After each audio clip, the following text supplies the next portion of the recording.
Hello, everyone. Welcome back to another episode of Midnight Sports Talk. My name is Brock, and I'm here with a very special guest, Zimbalist Williams, a defensive back and kick returner out of Texas College. He is now looking for an opportunity to play in the USFL after finishing his career in both the Arena Football League, an outdoor football league, and also a Mexican football league. We're very happy to have him here. Welcome to the show, Zimbalist. Hey, what's going on, bro? Glad you guys. Yeah, of course. Thank you so much for coming. So let's just jump right into it. How have you been and what have you been up to? Man, so lately, just pushing, man, for my next opportunity, promoting. I got a lot of guys that's been helping me out. Of course, still being a family man all the while. Still got my 2 kids and my wife. Just enjoying the newly acquired adventures of being a father of a little girl now. I mean, my son is 4 and my little girl's like a month now. So it's just all brand new to me. So just taking it one day at a time. Yeah, just taking it one day at a time. Yeah, I mean, we're going to get into, your very interesting and complex journey, but speak a little bit of what it's like to now be a father of both having a son and a daughter and what that has been like, also managing both a marriage and also a football career. Man, well, I got to give major shout outs to my wife, bro. Man, Elizabeth Anderson, that's my wife. I love her. She's really held it down, like, to the T. We've been together since we were 17 and 19, and we're now 30 and 28 years old. So we've had a journey together in itself. And a lot of this wouldn't be done if it wasn't for her support. As far as raising my son, man, that kid there, I got to be honest, there's times where I want to pull my hair out, but I still see him as the next big thing. Like, he is just legit, bro.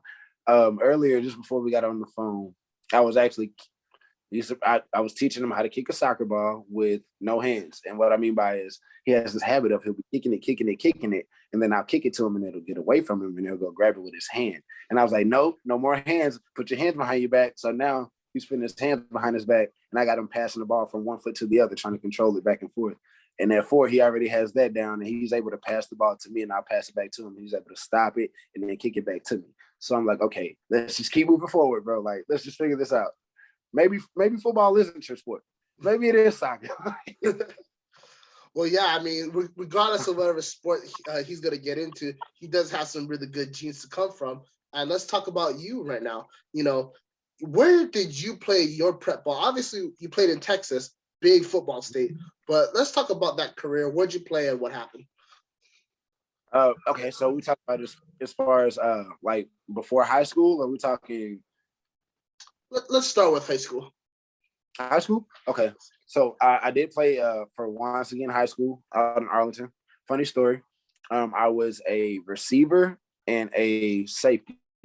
That's where I started out at. And then from there, I ended up transferring over to Mansfield Legacy. There's this thing called moving that a lot of families do here in Texas very often. They move from place to place. Kids travel. So it's rare when kids can actually grow up with the same bunch of friends that they've been knowing forever. I had that opportunity. Some of us kind of traveled together. But from there, from Seguin, I moved on over to Mansfield Legacy. I was coached by Chris Melson. Coach Melson was a great coach. I'm not even going to lie. He taught me a lot of technicalities when it comes to the game of football. I already had the physical attributes to play the game, but he broke it down technically for me as a head coach. And I really want to thank him for the opportunities that he did give me. Because at the same time, like, that's the athlete that I am now, all because of the trials and tribulations that I have gone through with that situation are what made me what I am now. So I want to thank him. Also, another coach that has helped me out was Coach Carlos Lynn, that did coach at Juan Seguin. When I was there, he was a very good coach. And he was in my ear. He was making sure that, I stayed on track as far as football goes. Because me being a player that can play multiple positions, you're trying to find one to play. And so he said, okay, this is what we're going to do. He ended up plugging me in at safety so that I could just kind of cover the field. He was like, yeah, we're just going to put you at one house safety and we're just going to let you roam back there. I said, okay, cool. So I'll take that. That's cool. No, yeah, and I'm very happy that you brought up because, as I previously mentioned, Texas is a football state. You guys have some of the best competition in the entire country, along with the fact that you guys play in some of the best stadiums and some of the best environments a high school player can play in. What was it like to play in that kind of arena and with that kind of competition at such a young age? Man, well, I'll be honest. I remember when we played. So Coach Carlos Lynn already had the pressure on because he came from Cedar Hill High School. So, and they were a powerhouse at the time. You know, he just decided to go to Seguin. I don't know. But we ended up getting him, and of course, high quality of caliber, you know, that he demanded out of a player. And of course, you had to bring that to the table. So, you know, and then of course, Coach Melson playing in that environment, man, he put us in some great situations, and for me to be able to have some great opportunities. The reason why I say that is because I don't know a kid that plays in a regular season game that's not like nationally broadcasted. It's just your town, it's just your city, and there's 20,000 people in the stands. That was ridiculous. That was ridiculous. And then he said, okay, so this is what we're gonna do, guys. We're playing Mansfield High, our crosstown rival.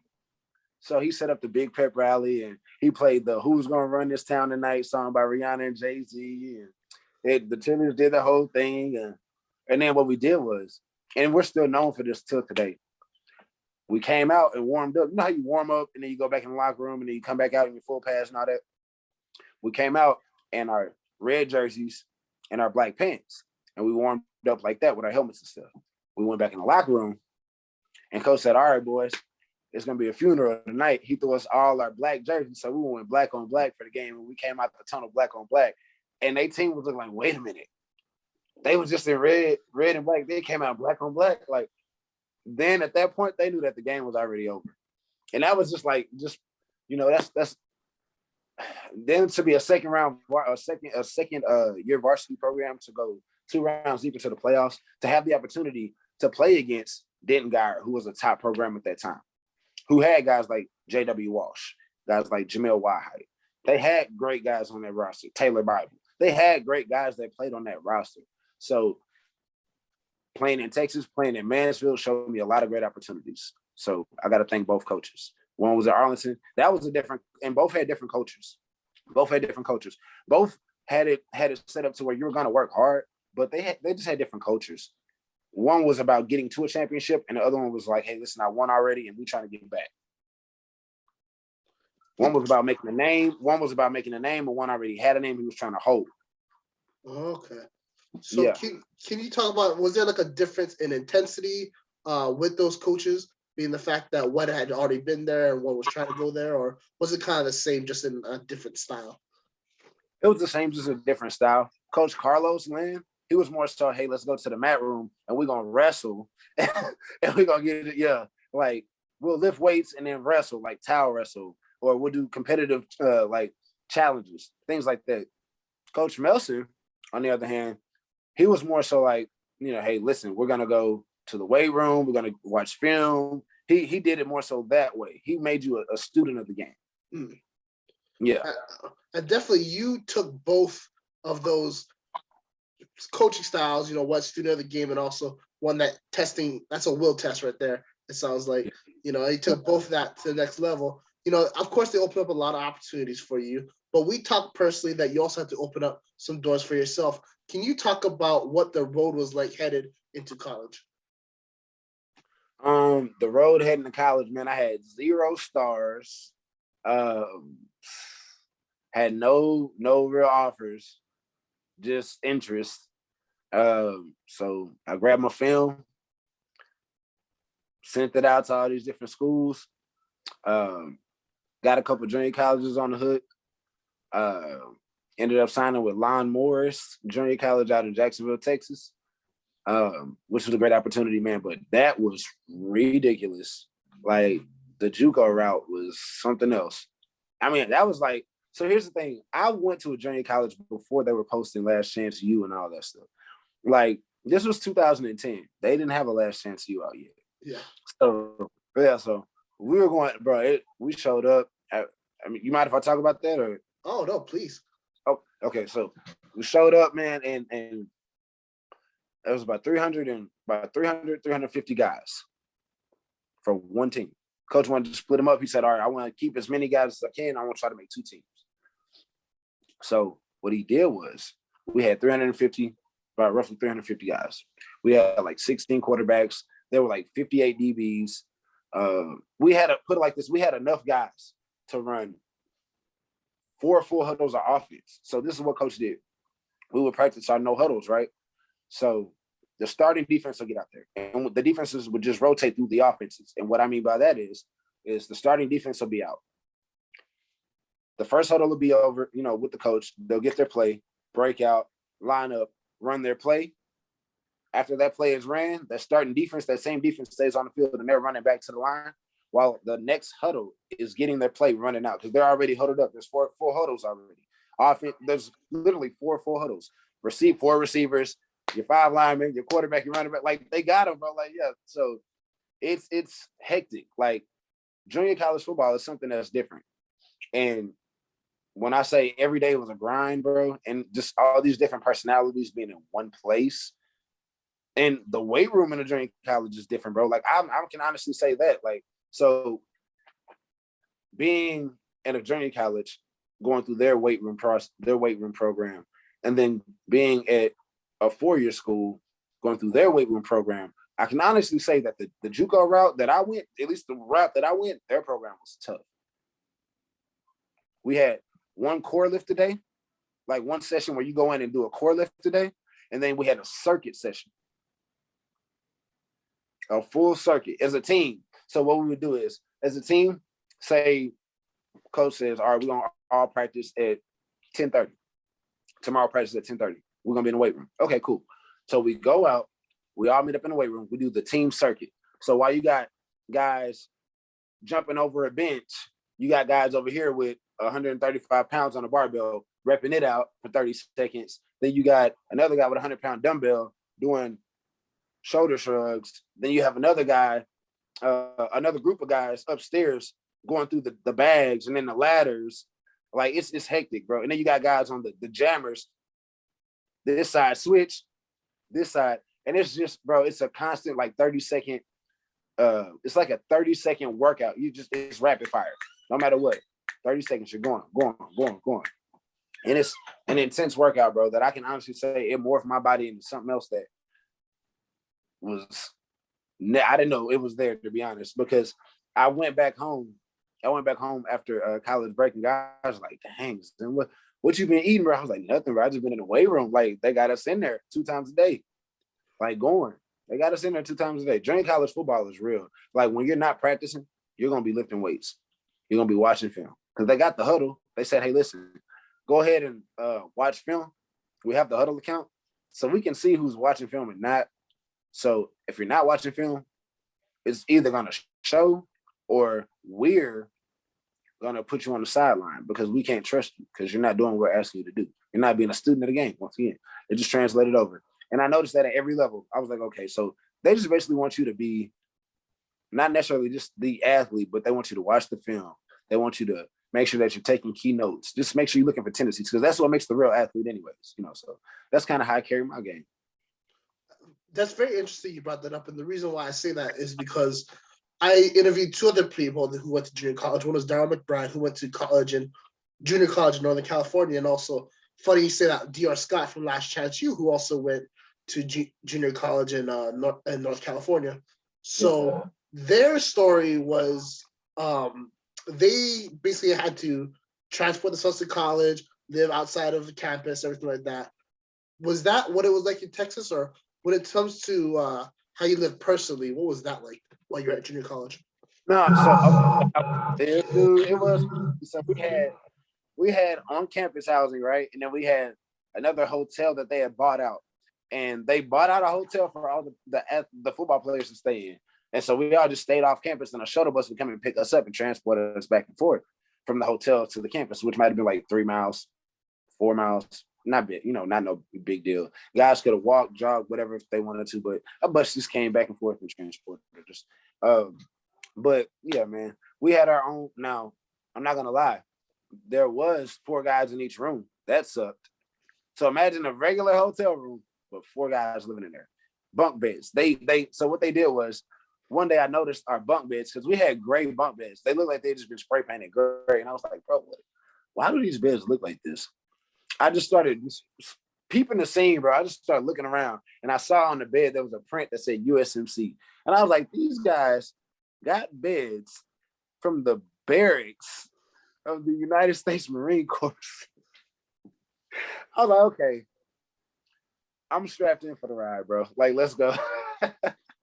Yeah, something that it seems to be a common thread with all junior college players is, one, you have to learn how to live with other people, a lot of other people. And two, definitely the grind is on a level that is unlike any other. So obviously a bunch of people came in to play. How many people started dropping off, and was that meant to weed out players, or was that just like a consequence of it?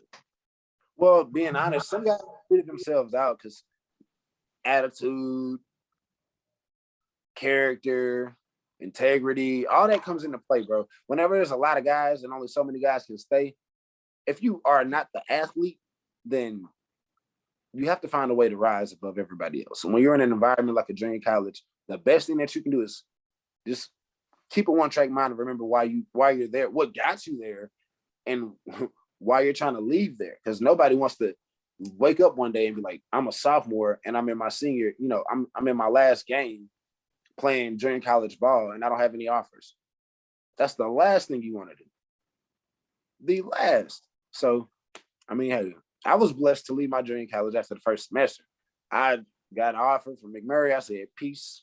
And I dipped.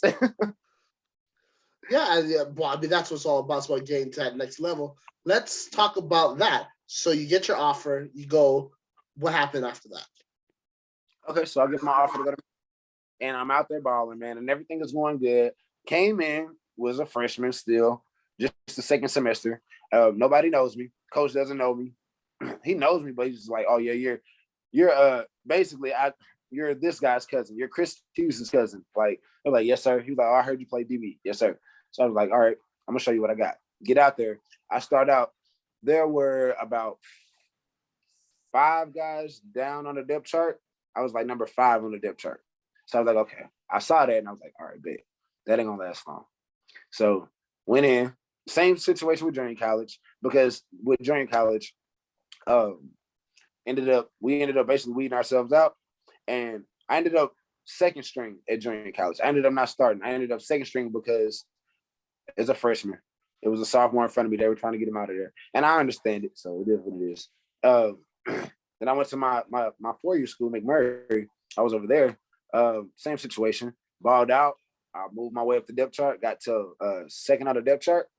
And then I was trying to fight for that starting spot, but I could just never get the starting spot. The number 1 corner on both sides. I've tried both sides, but the guys on both sides, they were just elite athletes.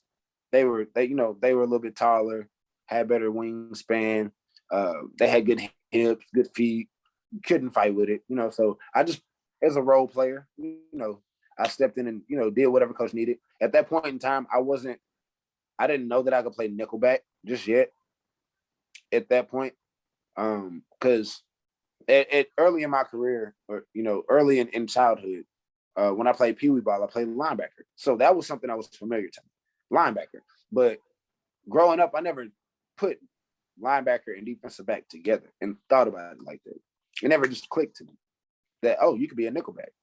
It never just clicked to me. So going on to at McMurray, I'm there. I work my way up the depth chart. And I'm number 2 on the depth chart. And then, being honest, things end up not working out at McMurray, and I end up having to go to Texas College.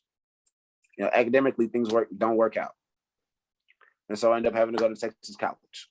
Well, I end up at Texas College, and I am coming in as a freshman, still technically. I'm under Coach George Cumpy at this time. And he was like, all right, so let me see what you got. So I get out there, I play ball, I do my thing, and I end up moving up the depth chart, and I become a starter. So now I'm a starter coming in as this was the springtime, so spring freshman, moving over until the sophomore year. So I end up playing my sophomore year, balled out, Got what, 2 interceptions. Might have recorded like 75 tackles at safety. I played free safety, not corner. Free safety, not corner. So I had a pretty decent year for a sophomore year. I'd say it was pretty decent. Junior year moved on. I lost Coach George Cumby, and I got Coach. Let me see, because I went through 3 different coaching staffs the time that I was at Texas College. So, I'm trying to remember who this coach was. It was Coach George Cumby. Who was the next coach? Jeez. I remember my last coach was Coach Rodney Blackshear. The fact that you can't remember who was one of your head coaches just proves that how many coaches you went to. I went through 3 full coaching staffs. Like, I literally, so it's tough. So I can remember who my defensive back coaches were. Like, the first year I came out the gate, it was Coach Smith. Nah, it was Coach T. It was Coach T. Coach T, Coach Kenlon Thomason, he was my coach. And then my junior year, I had Coach T again, but then also Coach Black, and it was Coach Black and Coach Durwood Rockmore, who played with the Houston Gamblers. He came in, and then they were there for my senior year. So let's talk more about your time at Texas College. So you played in Tyler, Texas. Obviously, it's, I think I looked it up, the 32nd biggest town in Texas. It's medium-sized, but as you all know, everything's bigger in Texas. Alongside the fact that there's a really rich football history in Texas. It's the home of Johnny Manziel and also Earl Campbell, both Heisman winners, both who played their college football in Texas at A&M and obviously for the Longhorns. What was that like to live in Tyler, Texas? Like, can you talk a little bit more about just your personal life at Texas College? Well, Texas College was great for me, man. Gotta understand, this is where I met my wife at. It was kind of where I started that all there. So I was really out the way of a lot of things. I pledged the non-Greek fraternity while I was there. I did gain a brotherhood while I was there. And it was amazing. I kind of stayed out the way. You know, I wasn't one of the rah-rah type guys. I was known for playing football on campus. I was known for trying to go to the next level. I already had my mindset on that. I was known for that. And I was known for being with my girlfriend all the time. Well, now my wife, all the time. So, I mean, that's all that people would literally correspond me and her together. Zim and Liz, or Liz and Zim. Like, that's exactly how they would correspond. Like, literally. Hey, Liz, where's Zim? Hey, Zim, where's Liz? Like, Liz and Zim, where y'all at? What's going on, bro? What are we doing tonight? Like, bro, we're hanging out together. Y'all are going about y'all's business. Like, but nah, man, that's my time at Texas College, bro, was pretty much built on football and just being with my wife the most part, to be honest, bro. I was really focused on using that as a stepping stone, being honest. And you have, because obviously you played professional ball. So let's talk about what was the transition like after you left Texas College. And then I know you had a pro day. You also played in the FCS Senior Bowl. What happened with those situations? Pro day. So pro day went out. I got invited to the pro day at Texas Southern University because my school at Texas College, we didn't host the pro day. So I got with Leon Hughes from footballnationalscouting.com. And he worked with helping me get an agent. He helped me get the pro day. He got me invited over at Texas Southern, went out there, did my thing. Out of that, there were 25 NFL teams there. Out of 25, I talked to 5. And day 3 of the draft, it seemed like I was like, okay, I might be getting drafted. And then the scenario to where I didn't get drafted, I was like, okay, cool. Well, maybe I can still get invited into camp. Maybe I was one of those guys. So I get a phone call like 9 a.m. and like, it's Mr. Hughes. And I'm like, okay, well, what's going on, Mr. Hughes? He's like, have your agent call me. I'm like, all right, cool. And I know what that means. That means like, hey, I got a team that might want to bring you in. I'm like, yeah. I know what that means. I don't even have to ask Mr. Hughes. It's 9 a.m. After the day 3 is already over with the draft. Now they can sign undrafted free agents. And he gets a call at 9 a.m. I know that's my opportunity. But I call my agent, call him, and he's not answering the phone. He texts me back, says, "Hey, I'm in church." I'm like, "Okay, cool." So I say, "Hey, Mr. Hughes needs you to call him." So I guess 3 hours later, I get a call back from Mr. Hughes. He's like, I'm excited. So I'm thinking, all right, I got great news.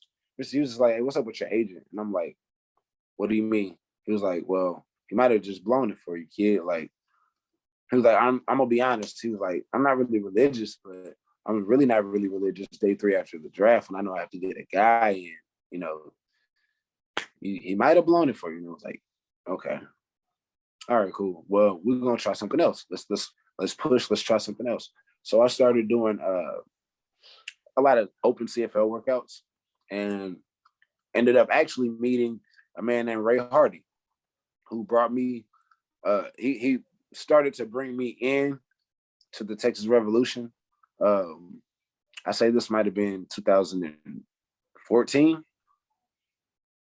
Yeah, by 2014, I believe he was trying to bring me in, and so I gave it a shot. 2015 when Coach Victor Mann got there, because he actually coached me in college. He was the running backs coach while I was there. So he was like, "Hey, Zim, I got this team. Come try out." Went out and tried out, made the team, and from there just kind of moved on. Used that as a stepping stone.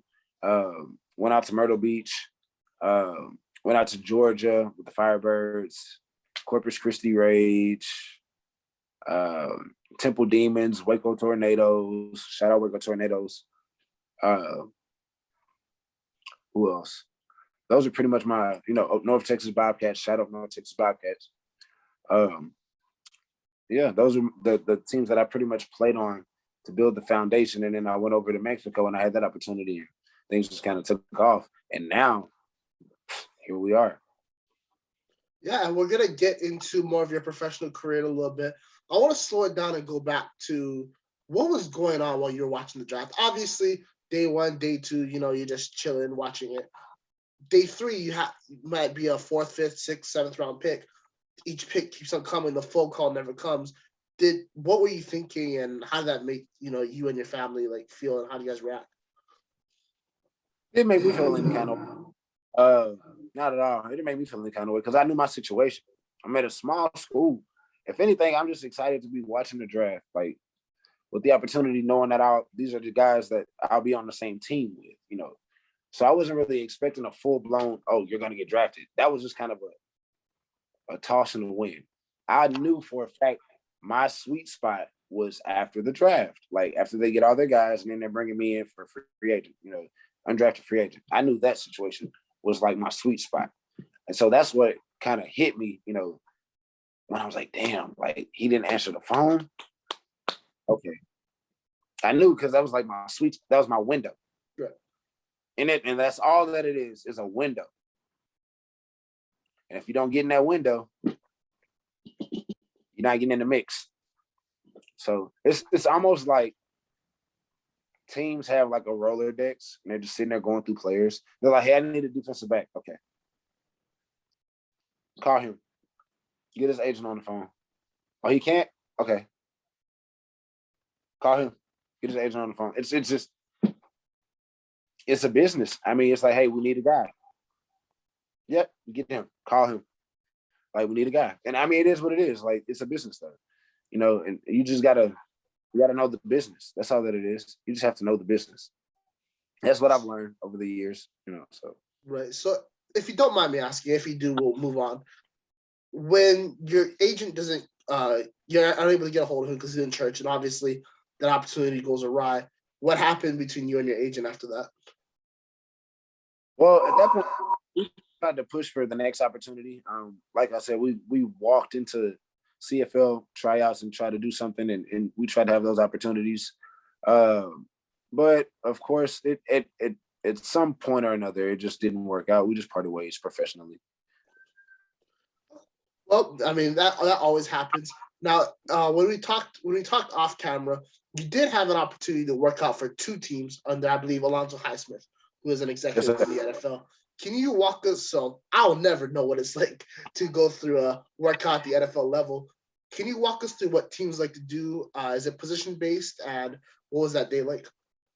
So that day. He broke it down. Mr. Alonzo I. Smith just kind of broke it down position wise. He said, "All right, if you're gonna play DB, then this is what we're gonna do. If you're gonna play receiver, then this is what we're gonna do. DB step off to the side while I need my receivers out here. You know, we all ran 40s at the same time. He just kind of went in alphabetical order with the 40s, and then we did 40 L and pro agility, and that was pretty much it for that. And then after that, he said, okay, if you're a receiver, come run your routes. And then all the receivers got off. He said, now, if you're a DB, I need you on the field. And we went through our back pedal drills and the progressions and all the videos that you may have seen that I've posted. That's from our portion, the defensive back portion of the workout. Did you? So there's a lot of. Oh, sorry. Go ahead. Oh no, you can go. Sorry, I didn't mean to interrupt you. I don't know. I'm saying there was a lot of back pedal, hip opening drills. Break. You want to back pedal break at a 90 degree and then break down forward, or break at a 45 and then break back downhill. Like you're coming down on a comeback route, or you're coming down on a sideline route or an out route towards the sideline. We did, what else was there? Just a basic straight back pedal, and you just flip your hips, and you just want to see how good your hips were. What else? Was there any like one-on-one drills, or did you ever compete against anybody, or it was just basic combine and pro day stuff? Basic combine pro day stuff. We didn't get a chance to compete. No competing. He took our information and we did combine style. No, we didn't do any lifting, but we just did like agility, so you can see how athletic you were. Gotcha. And then, so did they fly you out? Did you have to drive out there? What was that like? No, sir. So it was at Island Athletic Clinic in Cypress, Texas. Oh, okay. Yes, sir. Gotcha. So they just got you guys in one area, and you guys never went to the actual. There was a big group of guys that was out there, to be honest. It was, say, maybe 30 guys, 20, 30 guys that was out there that were being evaluated. Gotcha. So obviously that didn't really work out. You had to transition to your next portion of your career. You've already mentioned it. You played arena, you played outside, you played Mexico, and we will be going over some of your film later. What was it like to play in those three different leagues? What are some of the differences, and what are some of the things you took away from each place you played at? Well, so as a player, I took away from arena, I've taken away how to not let the receiver get inside of you, because it's really hard to keep a receiver from getting inside of you while he's running full speed, diving, running inside, trying to get inside. So I've taken that from my game. Playing in Mexico, honestly, playing in Mexico, man, I've as far as what I've taken from the game is that every once in a while, it didn't hurt to be a little hard-nosed. It doesn't hurt. What else? Playing in arena with the Waco Tornadoes. And then, of course, the outdoor. When I played the outdoor arena, I learned that sometimes it's somebody else's play to make. It wasn't your play to make. That was somebody else's play to make. Because I was so upset. I'm like, come on, man, I'm supposed to be making that play. But no, I stopped this so that the other person can make the play. That's all that it was. That's pretty much what I've taken football-wise. Now, I'd say as a person, what I've taken from like arena is no matter who you are, somebody's your fan. Somebody's your fan. Arena has a very close community fan base, like very, very well knit. Like people have to understand, arena football has like one team can have a very big fan base. Like the West Texas Warbirds, they have a very huge fan base. Very huge fan base. And it's a well-knit community. And everybody loves everybody. It's like, hey man, I want it. Like say if I decided to come out with a shirt, I could probably sell 200 shirts because everybody in the community is going to want to support it. It's just, that's how it is in arena football. It's really close knit because It's whatever is going on within this town is our big thing. We make it big. We make it what it is. What I've learned from Mexico is, man, marketing and promoting is everything. I've realized that from Mexico because I just realized how they build that program from the ground up. And all they did was bought the right players out, won us a couple of games. We promoted, and that's just what it is. You got the cameras everywhere. You got the cheerleaders. You got the players. We're playing on TV in Mexico. You got the firework halftime show, bro. Like it's very promising. Now guys really want to go to play in Mexico. So that's what guys want to do now because they saw all that. So I've been taught marketing, from that grand scheme of everything. So I can honestly say I've taken a nugget of everything, from everywhere that I played, and I've tried to put it into myself and just create the best version of myself as a player and as a person that I can be. And you're definitely going to need all those things that you took away from each place because you're now about to attempt a career at one of the highest levels of professional football in the world, which is going to be the USFL. They're making their comeback. What is the next goal for the USFL, and what are you looking forward to as you continue on your career? Well, my goal is to most definitely get into the USFL and be an explosive impact on whatever roster it is that I land on. I want to come in and be a role player, and I want to be somebody that can help out in any, way, form, or fashion. This is something that I want to do as a player because that's what I am. I'm a role player. Now, if you want me to be that guy, I'll be that guy. But I can lead in silence. So I'm looking to get in, man, and just and take care of business. This is that stepping stone that I've been looking for. This is that opportunity. This is where, I get to continue my education, play on the highest platform possible, set my family up. It's a win-win-win. I can't lose. So looking for this opportunity, man. I feel like this is it for me. Like, and I know I can play at this. To be honest, if we're being real, I know that I can play in this league and play at a high level. I'm just looking for an opportunity. Just being honest. Absolutely, and obviously you're coming in as a little older player, but with that, you're bringing a different mindset. Can you talk about how that's going to help you out once you get into that level? Yes. So what'll help me out with as far as playing at the level of the USFL at the age of 30? Being honest, maturity and character and integrity. I'm one of those players you won't have to worry about.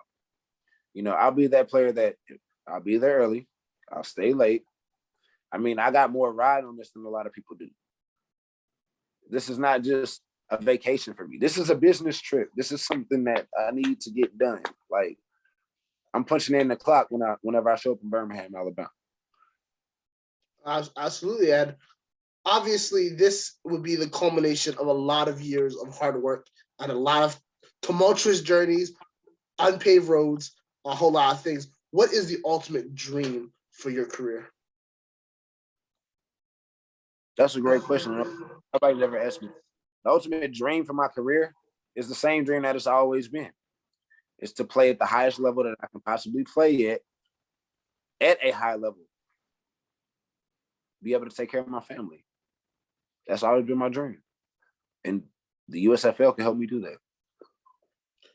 Well, that is, you have had one of the more, I don't even know what's the right word to say it. Your career, your life path, right? It's just one of the more crazier stories that I've ever heard. However, yeah, right? But however, you took away many lessons, which we've talked about today. Let's talk about the new generation of football players. More importantly, players coming out of high school. Obviously, the landscape of college football and college football recruiting is a lot different than how it was, say, 5 or 10 years ago. Obviously 24/7 continues to dominate the landscape with ratings and stars and all that good stuff. There's a lot of different ways to communicate with coaches. A lot of coaches have their emails out there. They have social media. Also, the Air app has come out. However, with such advances in technology, that's created a much more saturated market, along with the fact that the transfer portal allows for almost a free agency for college athletes, and the fact that now if an athlete plays, I believe, 4 or less games, they can still redshirt and continue to have multiple years of eligibility left, right? We've seen that before in a bunch of different cases. Derek Yeah. King is the one I think about a lot. He redshirted his year at Houston, right? Went to Miami. With that being said, what advice do you have to the high school athletes now in terms of getting in touch with coaches and putting their best, foot and brand forward to play at the next level? Well, what I can honestly tell these guys, man, is I was telling some guy, like I was telling my guy Christian earlier. We were, prior to this camp that he had earlier today, my guy Christian Dwight had a camp today, man. Shout out to my guy Christian Dwight, forward Pascal, wide receiver. But not today. He had a camp, man, and he blew it out the water to me. He did a great job. But I was telling him, I said, listen, you got to understand, you're waving this 3.8 GPA in the air. You need to be ready to use it. He was like, what do you mean? I said, well, let me get all your grades. Since I know you're just a freshman, let me get all your grades for this camp so I can show the coaches. He said, well, why would the coaches need my grades? So I'm glad you asked that, sir, because a lot of people don't ask that.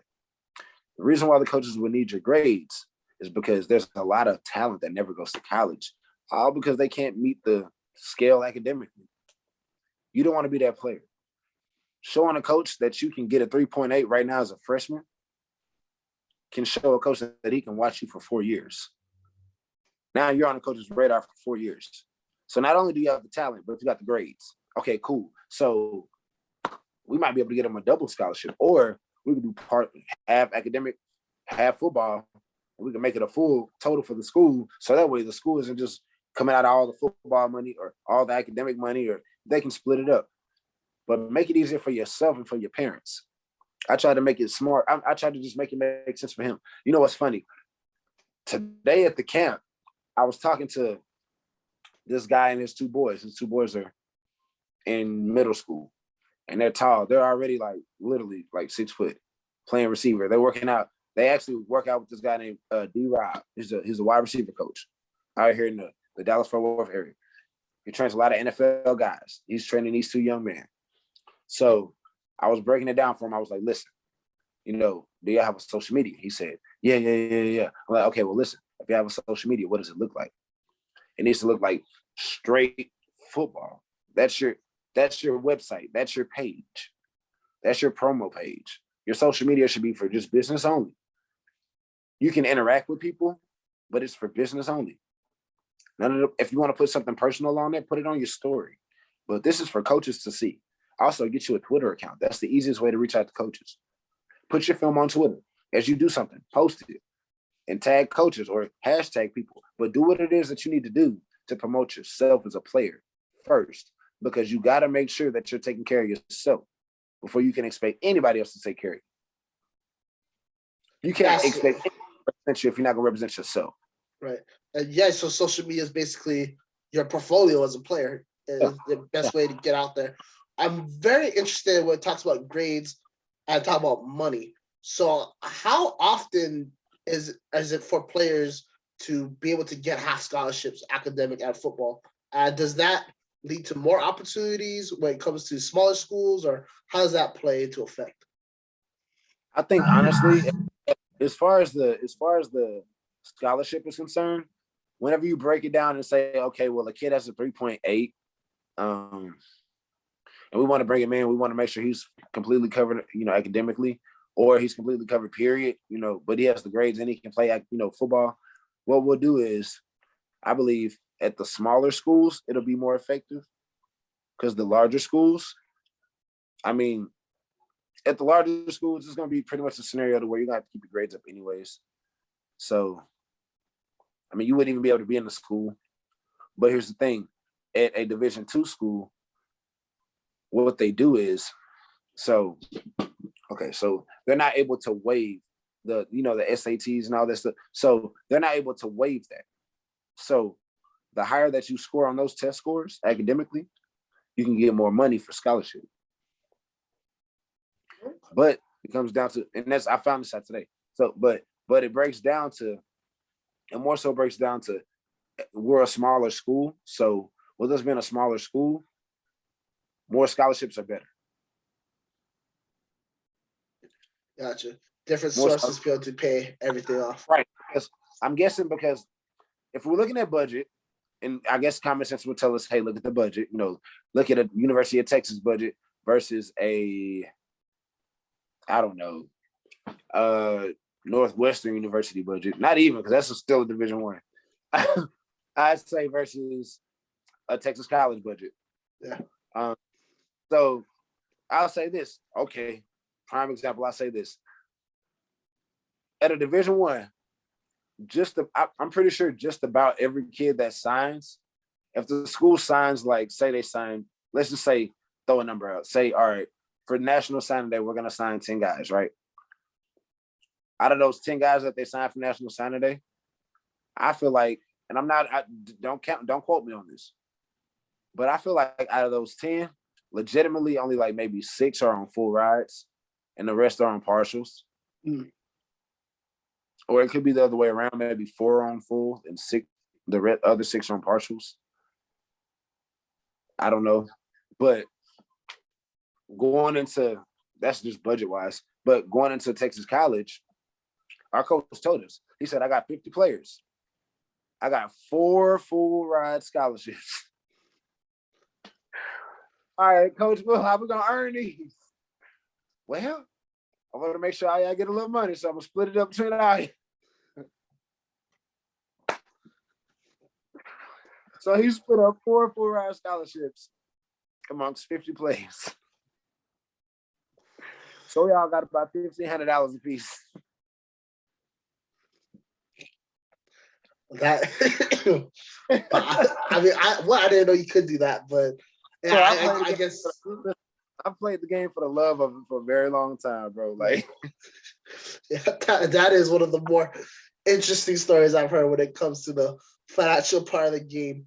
So, oh yeah, it's fun though. That's the business side. I had to learn it. Like, that's just things that I've picked up along the way. Like, just being honest, it's cool though. I'm with it, bro. I'm willing to sacrifice. So it is what it is. Like, gotcha. So obviously we're on the topic of money, and football is a money-dominated sport, especially when you got your Power 5 conferences and things like that. We're also seeing in just the regular college football landscape the rise of HBCUs, a lot of other colleges, most notably Jackson State with Deion Sanders. Yeah. What do you say about players who go down one of those to an HBCU or an FCS school or any school like that who's about to make the jump to the Division I level? Do you think that's a good situation for them to jump into, or do you think that there's a different road for them to be able to get to a higher level when you're playing your college career? I ain't gonna lie. I'm gonna say this, bro. Listen, I gotta be honest. Shout out to the HBCUs because I went to HBCU. Texas College is a HBCU. So, I mean, if you want to go to HBCU, I'm gonna say this. I feel like every player needs to go to an environment that kind of fits them and fits their background. Maybe not even necessarily their culture, but their form or fashion or the way that they play. That's what I feel. I feel it doesn't, HBCU, PWI, none of that matters. Like, I feel like at the end of the day, yes, I support my HBCUs, but whenever I get ready to help Christian, my boy that I'm training right now, decide what college he's going to, none of that's going to come into play. The only thing it's not. What's going to come into play is, where do you feel comfortable? Where do you feel like you will excel at? What do you feel like? First of all, you got a 3.8. What do you want to study? Okay, now, is that at any of these schools? Okay, we got these 3 options. Okay, so wipe the rest of those. Out of these 3, what do you feel is your best option to move on to the next level? You want to play NFL, right? Yeah. Okay, well, we can be a Rhodes Scholar with a 3.8. Let's still play an okay, well, let's do that. So, all right, this school, all right, we're gonna go to that school then. Like, that's how I feel how it is. That's the situation for everybody now. So, gotcha. And so, obviously, we've been talking about grades and how grades have equaled money. Let's talk about how grades have equal play on the field. Can you talk about how success in the classroom translates to success in the football field? Yes, sir. So I definitely feel that being a student first, then an athlete, most definitely is number one. That's the way to go. I've noticed this. Over my years of playing football, and so many guys that I've come in contact with and that I've met, I've come in contact with some guys that were very athletic, but they were very smart.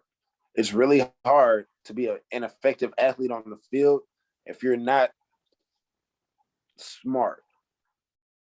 And what does that mean? Okay, so you have to find a way to correlate things. So the way that I feel that athletes work, I feel that we're doers, you know? So the reason why it sucks for us in the classroom is because we're sitting there taking notes the whole time. But whenever we go to the field, it's like, okay, well, let's go ahead and put these on real quick. Let's go ahead and put these cleats on, get out to the field, and let's say, all right, coach wants me to do it this way. All right, well, let's do this, let's do this, let's do that. We're more hands-on learners versus saying, okay, well, I can sit here in the back of the class and take notes all day, but it's not getting me anywhere. If we could find a way to incorporate for a way for players to learn in the classroom, then I feel like more players would be effective. But the way that the most effective thing for me that I can say is going to help a player is being a student athlete. And you got to be a student of the game. A student of the game in the classroom will translate over to being a student of the game on the field, bro. And it is what it is. Watching film, taking detailed notes, it all goes hand in hand. It all goes hand in hand. So I want to talk about that a bit more. So two of some of the best defenders of all time, and Ray Lewis and Ed Reed, both have said that one of the biggest things in their careers was the fact that they took film study very seriously. They took notes very seriously. And I do believe they're the only pair of teammates to win back-to-back Defensive Players of the Year. Yes. Right. Another surprising thing, which I don't know how this happened, but Malik Willis, quarterback out of Liberty, NFL draft, some scouts were surprised at his knowledge of the game and knowledge of offensive concepts. So I don't really want to go into that because that comment rubs me the wrong way. However, right. When you're able to excel at such a high level academically and also with your knowledge of the game, what does that do to coaches, and how does that impress coaches, and how does that open doors for you as a player?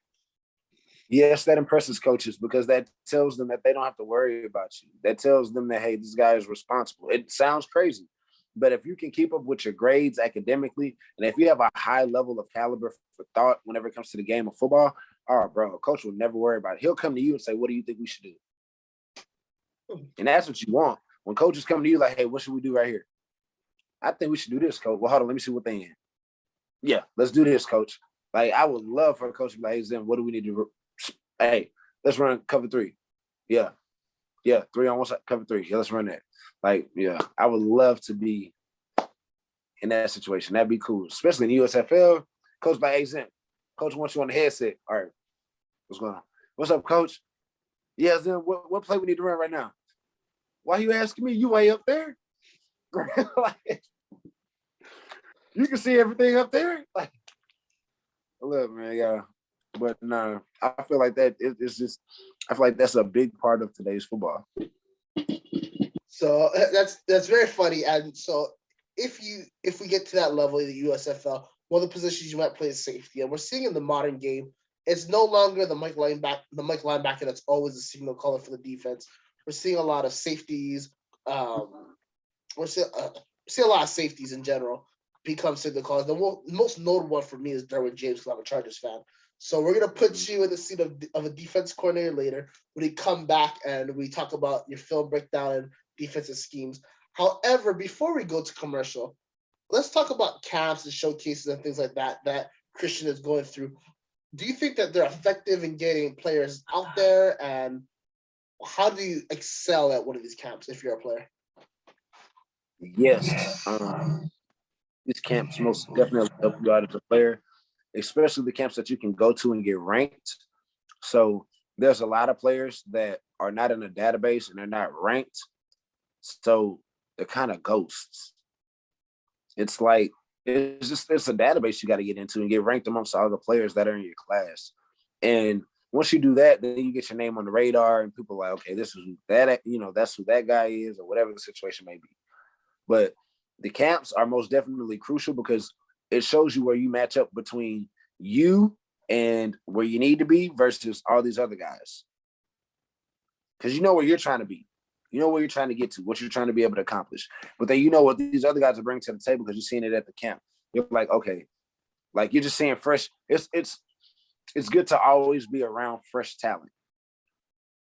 Be in the mix of different talent because you're learning from different people. It's just football is a community. It's not just, oh, you go out there, there's 11 guys lined up on the same side of the ball, and you go on your own offense, you try to score on your defense, you try to stop the team that's trying to score. No, it's not just that. It's a community. Football is there, bro. There's a football world. Like it's just it is what it is. And when you get into the football community and the football world, then you can most definitely start. How can I put this? You can start meeting the right people and learning the right things that can help you be successful.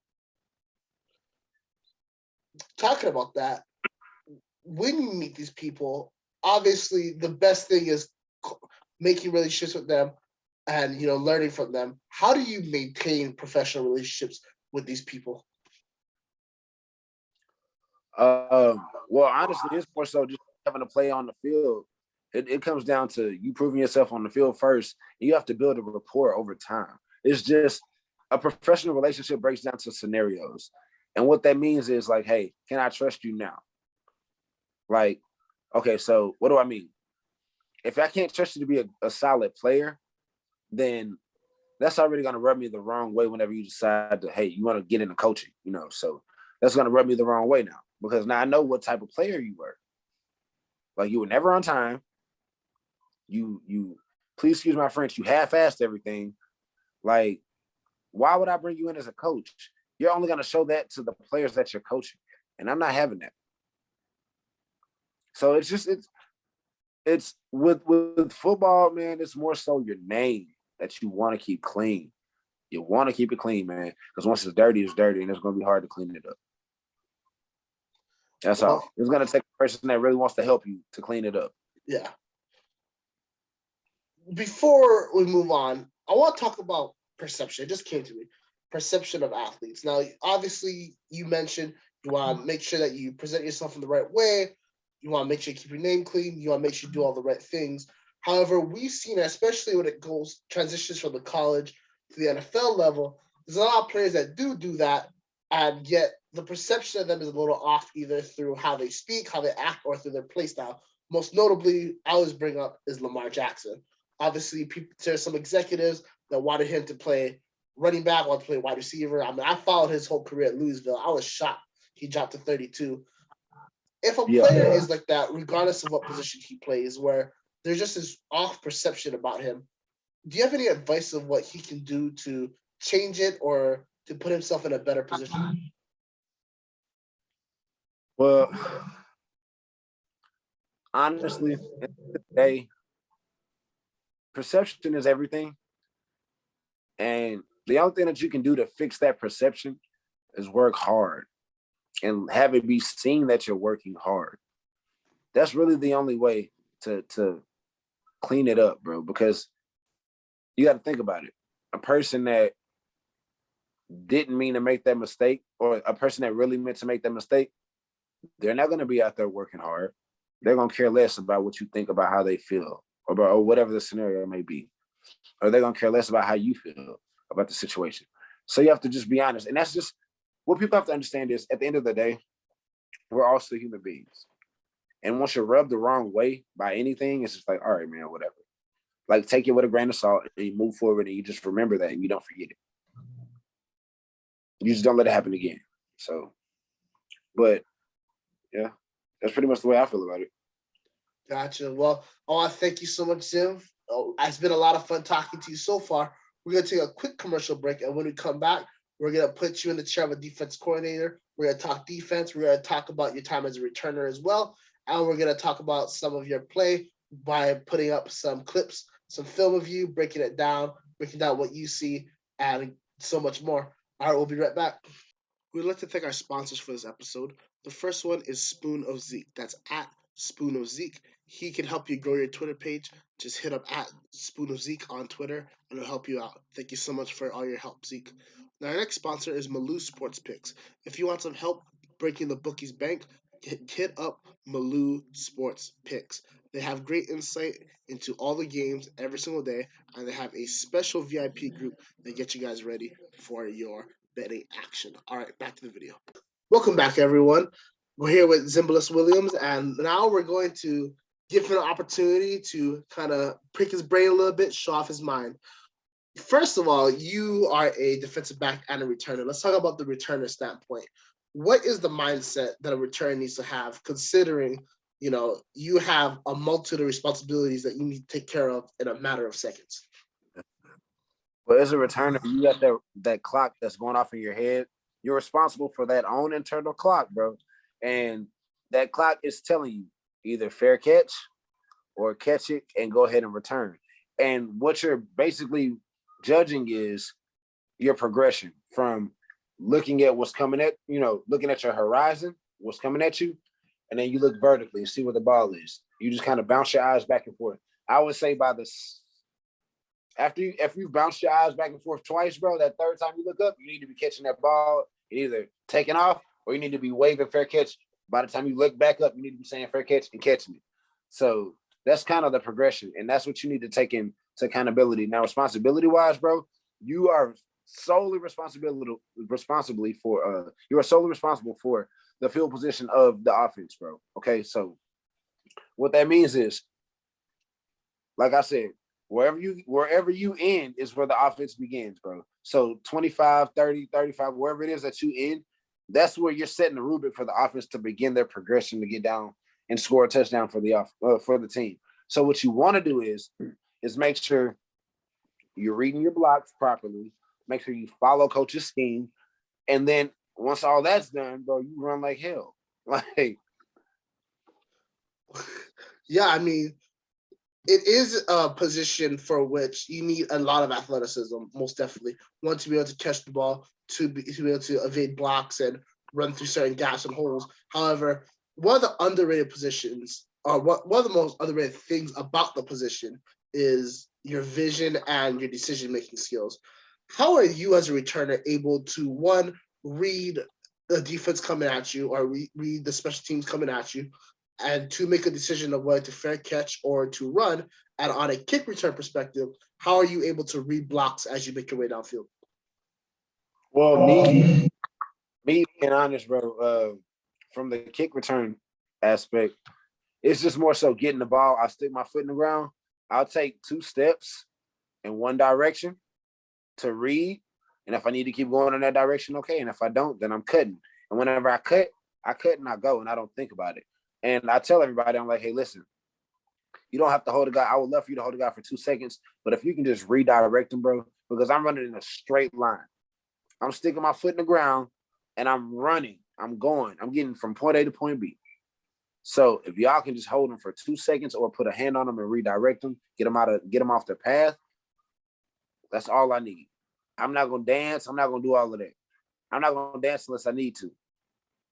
But for me, I'm getting from point A to point B, bro, because that's the mathematically, scientifically proven the quickest way anywhere is a straight line.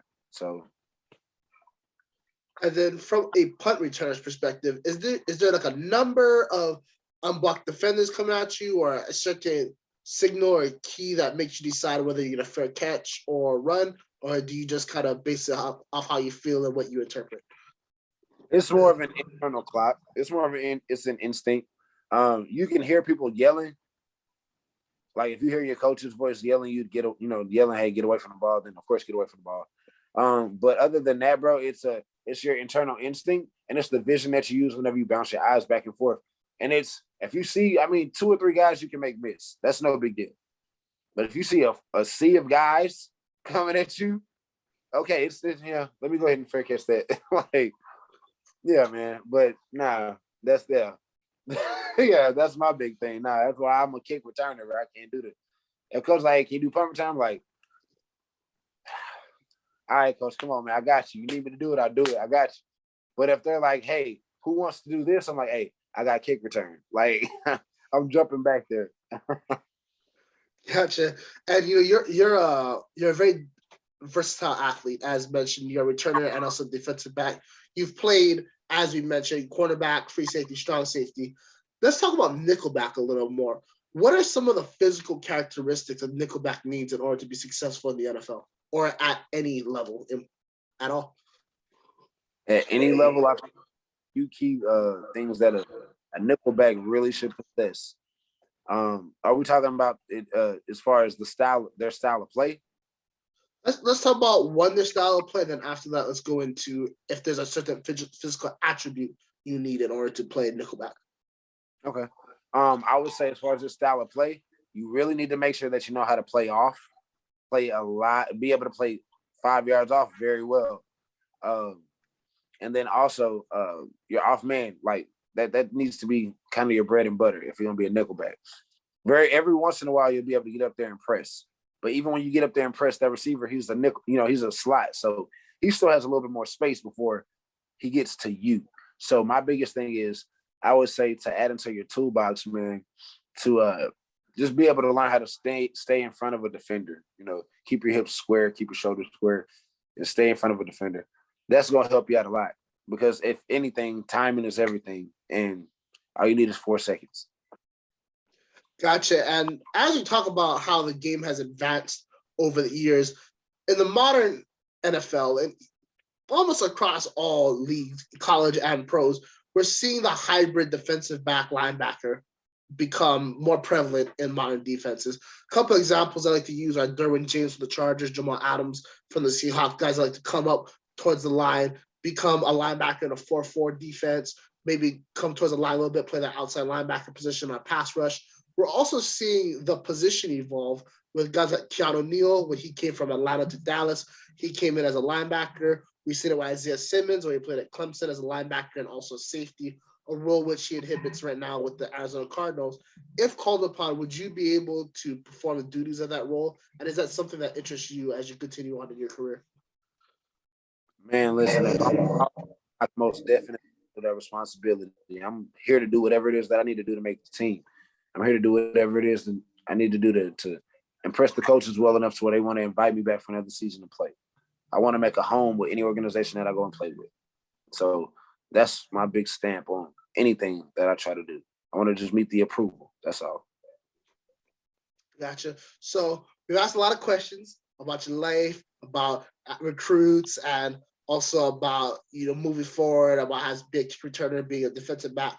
Now, as previously mentioned, we're going to put you into the chair of the defense coordinator. Out of the screen for a while, we have a formation. We got 4 wide. Quarterback is in the pistol, and running back is behind him. This formation can also be used as quarterback in the shotgun, running back flanking to his left or to his right. This formation is one of the staples of the run and shoot offense, a formation that's also been incorporated very heavily into the modern spread offenses we see in football. As a defensive coordinator, what type of defense are you looking to run and why? All right, so out the gate, if I'm at safety or if I'm a defensive coordinator, since I know I'm a play caller, what I'm going to do is I'm going to cover 2 out the gate. And the reason why I'm going to cover 2 out the gate is because I got 2 receivers on each side, evenly spread. So we know that if we got 2 safeties over the top, then we can make sure that we have everything covered over the top. My corners are going to sit underneath, and everything in the flats are going to be covered. Gotcha. So for some of us who don't know, and please correct me if I'm wrong, cover 2 is when you're going to have 2 high safeties. You're free and you're strong. Well, there isn't really a strong side, so let's just make this the strong side. So strong side, and then you're going to have 4 cornerbacks here, and here over the receivers. Then they're going to make medium zones or medium routes. You have the high top for any streaking routes. And then would you run a 4-3 or 3-4 defense? Or what kind of defense would you run? Me personally, I'd run 4-3. I'd have 4 down linemen with 3 linebackers. So if you had run 4-3, so you would have your DN, your D tackle, another your nose, and then you're also DN. Then you would have your linebackers. So you would want your linebacker to be playing out here, or would you run a different formation, probably putting in a cornerback or something like that into the linebacker position? What are you thinking? Well, we can keep this a core type of defense. This is a base type defense, a 4-3. So this is something that you're just gonna come out in it to see what another team is doing. So if a team comes out in a formation like this, that just means that they're trying to see what you're gonna be doing as a defense. So you just come out in a basic defense, 4-3, run a cover 2 look, so that way you get a good feel for what this team is about to do. Because as we all know, the game of football is a chess match. Absolutely. And for some of us who are a little bit football inept, can you kind of go over the zone coverages, cover 2, cover 3, cover 4, and so on and so forth? Yes, sir. So you have cover 2, cover 3, cover 4, and then you also have there's multiple advanced coverages like cover 5, cover 6, which is way that's for another day. But base coverages are man, cover 2, 3, and 4. Those are the main coverages that are ran that you see on Sundays. That's the base coverage. There may be something added to it, like a variation or something that's added to it, like a Tampa 2 or Cloud 3 or something like that. But for the most part, it's still a base defense. So the 4-3 defense is what I would come out in. And then, like I said, you got your cover 2, cover 3, cover 4, all that cool stuff. It's just a basic defense that you can build off of. It's like having it's like having a main recipe that maybe it's a family recipe, and now you have your family. You want to add your own little spice to it, and then pass that down to the next kid, and then they add their own spice to it. That same thing from player to defensive coordinator. It's like, okay, as a player, this is what I was taught, but I've noticed over time this is what I want to do. So when I coach it, this is what I'm going to do. So you just kind of have everybody has their own variations of these different type of coverages. Gotcha. And just real briefly, what's the main difference between cover 2 and cover 3? The main difference between cover 2 and cover 3 is going to be your safeties. So in cover 2, you're going to only have 2 high safeties. In cover 3, you're going to actually have 2 corners dropping. You're going to have a safety that's going to sink down in the hole. You're going to have a free safety that's sitting in the middle third at the high. So there's going to be the 2 corners on the outside dropping. And then you're going to have your middle safety dropping. While you have a safety, strong safety, however you want to play it, in the hole. Some teams use them as a robber. And they sit them at like 10 to 12 yards, let them rob the curl route or catch a dig route coming across, something to help the linebackers out. They're playing like a level behind the linebackers, like between linebackers and safeties, just to kind of help out. Gotcha. So let's move on to the next formation, which is going to be. One second.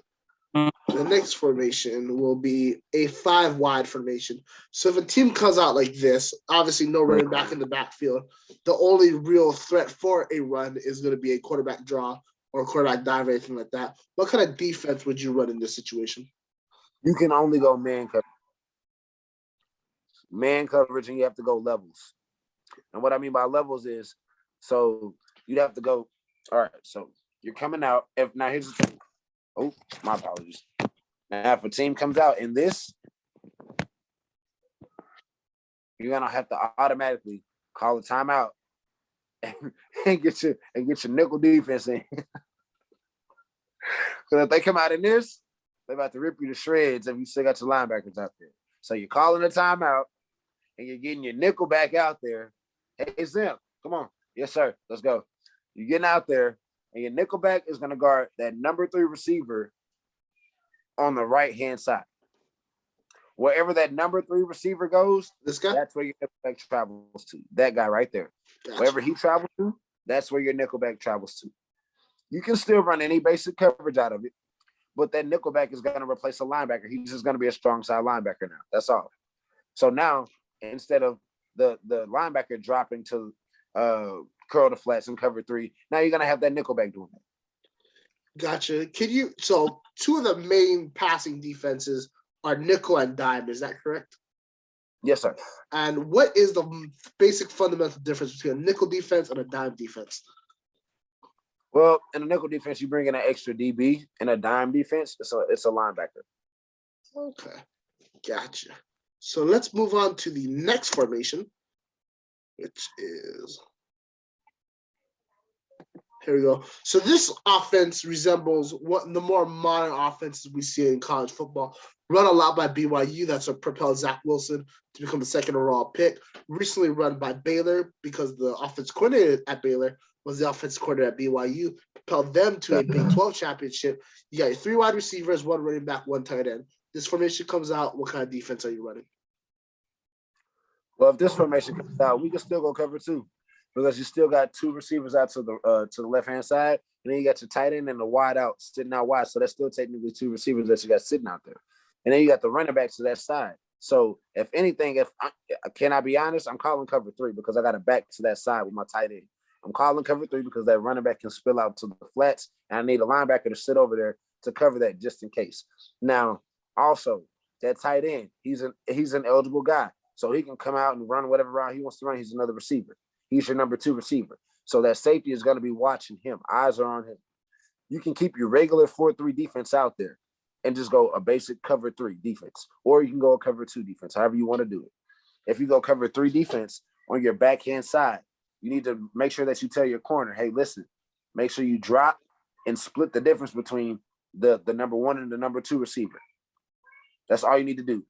At the end of the day, you're still going to have a safety sitting back there, but you need to split the difference between your number 2 and your number 1 receiver on this back side here, where the tight end isn't it on the front side, because the tight end's on the back end. On the back side. Sorry. You need to make sure that you got those 2 receivers splitting the difference. You're splitting the difference between them. And the reason why I say that is because so you can make a play on either one, but also to give your safety help. Because that's a quick seam throw. That's a quick seam throw right now. So that inside receiver. Yes. No, that is the inside receiver. That is a quick throw. What I've seen BYU run as well is they'll send the outside receiver on a streak.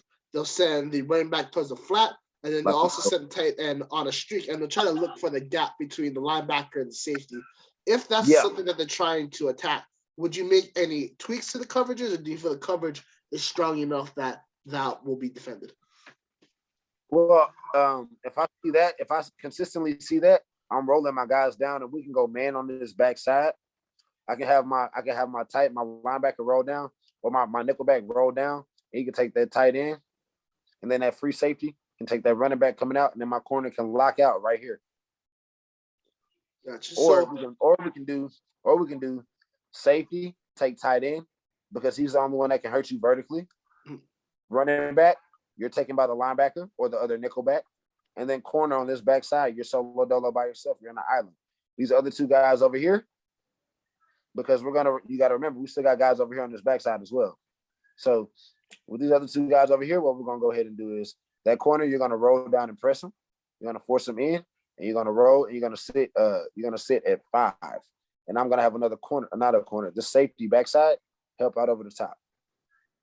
Gotcha. So one of the more modern things a lot of these NFL college offenses, pass-heavy college offenses do to discover coverages and find out things about the defense is they'll motion the slot receiver to this side. If they do run any type of motion, does that change your defensive philosophy, or do you feel confident that whatever you guys are doing will be good enough regardless?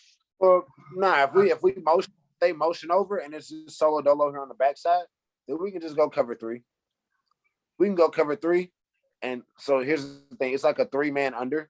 So this backside receiver, whenever this guy motions over, man, you're by yourself. That free safety that's here on the backside, I want him to drop and help out anything inside that may be threatening this number 1 receiver or this corner on this backside, if that makes any sense. Gotcha. So okay. No, sorry, continue. All right. Corners drop, linebacker sinks and sits, and then you still have safety help. Gotcha. So let's transition to you're on the field, you're the signal caller. You see this, you got to make the adjustments. How do you communicate this to your defense in an effective and timely manner? We're calling check, and we're going just whatever the next read is. So if we've already gone through our progression in practice and we've already said that cover 3 is the next read, we're going to, transition from cover 2 to cover 3 look, because technically that's what it's going to be, because you got the tight end and the receiver, and then you transition this number 2 receiver on the backside. You put them in motion. That makes it cover 3. Okay, cool. Well, check, 3. Throw the signal, whatever the call is, but relay the call across the field. What I do is I tell my corner first, and then I tell my safety. I tell my corner because I have to get his attention. He's usually like it. So usually whenever I have to tell him, it's like he's looking dead at me. He'll see the guy motion away. He'll look at me, and I'm like, check, 3. And the other safety should already know to go cover 3. So that's why I'm telling him late. He should already know.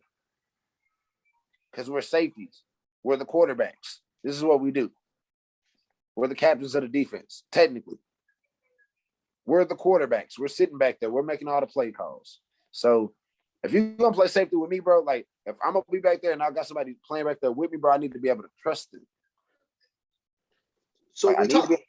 Oh, sorry, like, continue. I need to be able to trust them. It's for a lot of people will say, oh, bro, I just need to do your job. Yeah, but if you can't do your job, how can I trust you? Like, I get what they're saying, but it goes hand in hand. Like, I need to be able to trust you. Gotcha. So let's talk about that a little bit more in depth. Of one of the things you mentioned in our first part of the interview was the fact that you need to be able to be trusted by your teammates, your coaches, anybody. You be accountable, all that kind of stuff.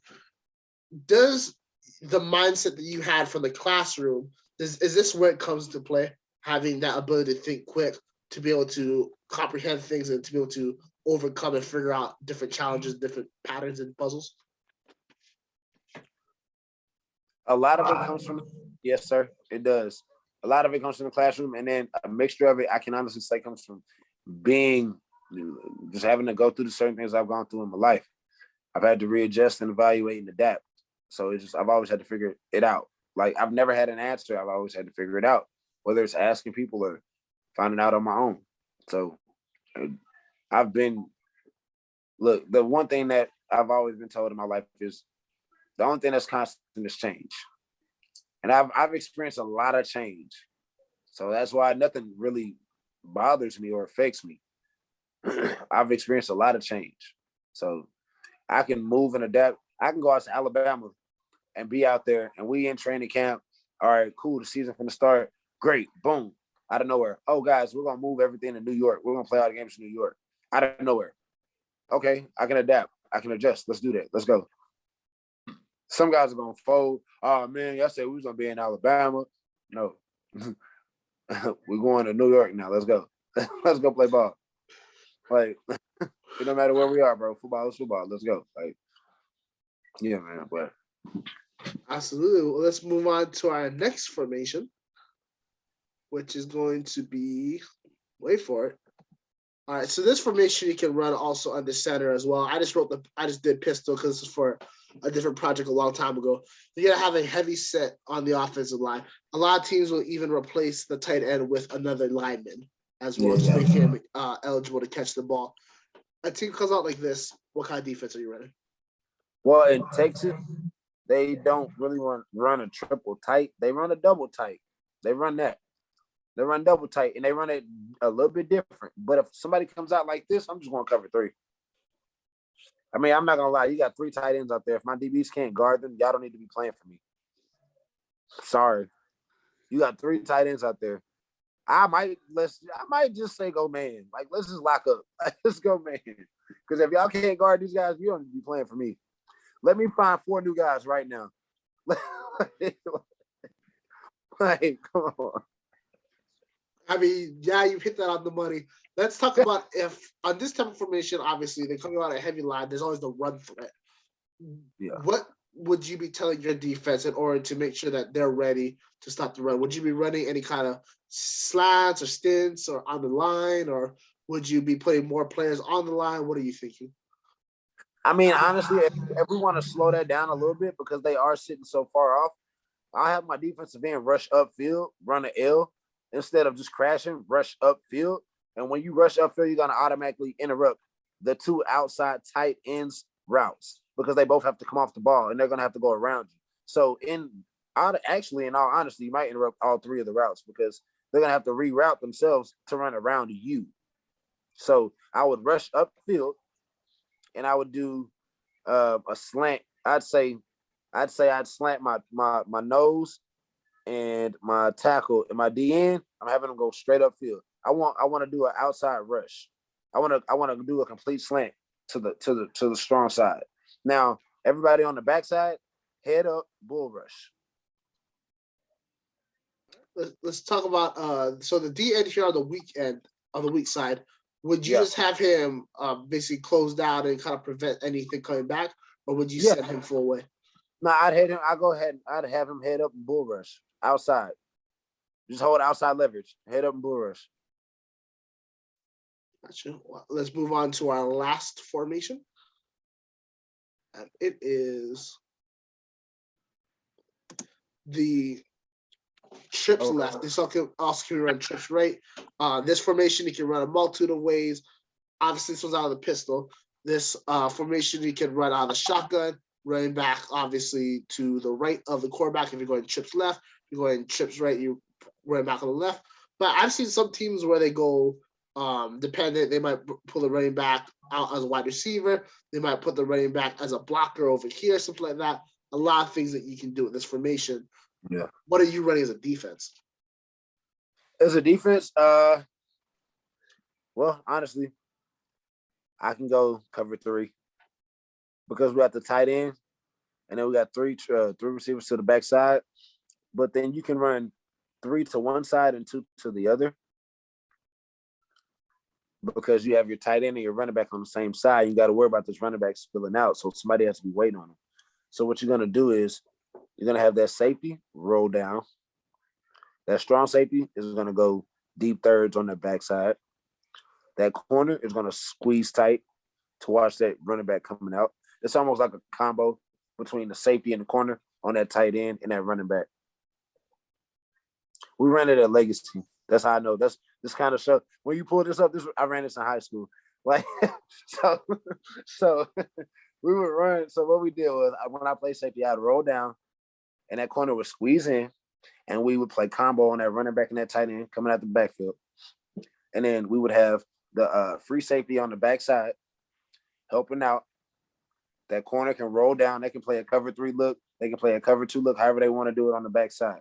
But I would probably go with a cover 2 look just across the board. So that way we got a safety high over the top here.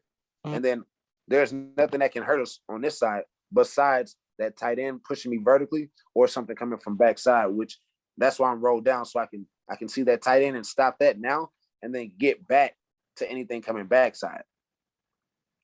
Gotcha. So obviously you put out a defensive oriented pass, any basic passing routes or any run, but with some little background about myself, obviously I'm a big Hawaii fan. And when I grew up, they ran the run and shoot. So a lot of my offensive mindset and principles come from the run and shoot offense. One of the things that they ran in 2010 under their offense coordinator, Nick Rolovich, was they would run a screen. So they would shoot the receiver inside. These receivers would pop up, would block, and then these guys would block and then let go of their blockers once the pass is made and shoot up. So at any time, once this receiver got the ball, he could have 3 to 4 blockers in front of him. The key to stopping this, what I saw, was preventing him from getting the ball by sending a cornerback or linebacker if it could disrupt that pass. What do you think that you would do if you played a team that like to run a lot of screens such as this? That corner he has to be a dog, bro. That corner's gonna have to whenever that receiver takes off, that corner's gonna have to be on his butt right there in his hip pocket. Like there is no getting chipped by a receiver. There is none of that. Yeah. You need to be on his backside, catch it. When he catches that ball, he might catch it, but he needs to get tackled right there. Like, because it's gonna be really hard for you to that corner is gonna be really hard for you to disrupt anything if you can't get past that first block. So what you're gonna automatically do is come up and press, and you're gonna have to literally attack the receiver at the line. If we call press, just go ahead and lunge. I don't like for my corners to lunge, but if we call press, just go ahead and lunge. Go ahead and lunge. He ain't gonna beat you at the line because it's a screenplay. He's trying to get away from you. He's trying to get inside. So lunge, get hands on him, follow him inside. That way, it's a tough throw for the quarterback. He's gonna have to tuck it and take off. Or if he does throw it, it's still a behind the line pass. I'll take the pass interference on that one, but I don't want him to catch that ball, like you said. And shooting a linebacker in there doesn't always work because if he misses and that corner gets blocked and that safety gets blocked, that's a touchdown. So I want that corner to be aggressive and disrupt everything. So let's throw a little curveball into that. So obviously you talk about the corner that's over this receiver, correct? Yep. So let's say on the play, this receiver is able to block out that quarterback and he's able to come inside. What do you expect from the other quarterbacks or linebackers in this situation? Do you expect them to try to shoot the gap and tackle him, or is there anything else you would like them to do? I expect for them you their responsibility that they know that they're supposed to have, because everybody has a responsibility before the snap even happens.